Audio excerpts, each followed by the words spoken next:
बहुत ही मज़ेदार कहानी है। तो चलिए जानते हैं क्या है कहानी। एक बारी की बात है, एक गांव में बहुत ही अमीर आदमी था और उसका मुर्गी पालन का काम था। उसने बहुत सारी मुर्गियां और मुर्गे पाल रखे थे। उसी मुर्गी पालन वाली जगह पर उसने एक कुत्ते को और एक गधे को भी रखा हुआ था। जो कुत्ता था वो उस जगह की रखवाली करता था, मुर्गियों की रखवाली करता था, मुर्गों की रखवाली करता था। लेकिन जो गधा था वो सिर्फ और सिर्फ एक जगह से दूसरी जगह सामान ले जाने का काम करता था। तो एक रात की बात है, एक रात को एक चोर मुर्गी पालन वाली जगह पे घुसने लगा।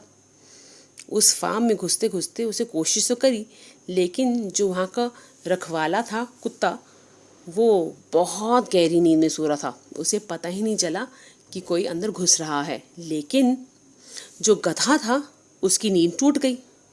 उसे सुना कि कहीं से आवाज़ आई है। जब उसने देखा तो उसे पता चला कि यहाँ तो कोई ना कोई अंदर घुसने की कोशिश कर रहा है। अब गधे ने सोचा कि अगर मैं कुछ ना करूँ तो हो सकता है कि कोई ना कोई घुस जाए और हमारे मालिक का नुकसान हो जाए। तो गधे ने कुत्ते को उठाने की कोशिश करी, लेकिन कुत्ता तो बहुत गहरी नींद में था और वो सोता ही रहा। अब गधे ने सोचा मैं ऐसा क्या कर सकता हूँ जिससे मेरा मालिक उठ जाए। तो उससे ज़ोर ज़ोर से चिल्लाना शुरू करा, ढैंचू ढैंचू ढैंचू। अब बेचारा ढैंचू ढैंचू ही कर सकता था।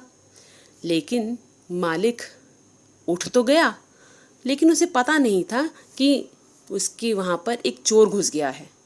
मालिक को लगा कि ये बेकार ही शोर मचा रहा है गधा। तो उसने एक छड़ी उठाई और गधे को ज़ोर से पीटा और बोला, काहे को शोर मचा रहा है रे, सोने क्यों नहीं देता? रात का समय है, इस समय सभी सोते हैं, तू भी सो जा और मुझे भी सोने दे। बेचारा गधा बेजुबान जानवर रोता रहा और उसे मन ही मन ठान लिया कि वह कभी अपने निर्दयी मालिक की सेवा नहीं करेगा, कभी भी उसका भला नहीं सोचेगा। चलो, हमारी कहानी यहीं ख़त्म होती है।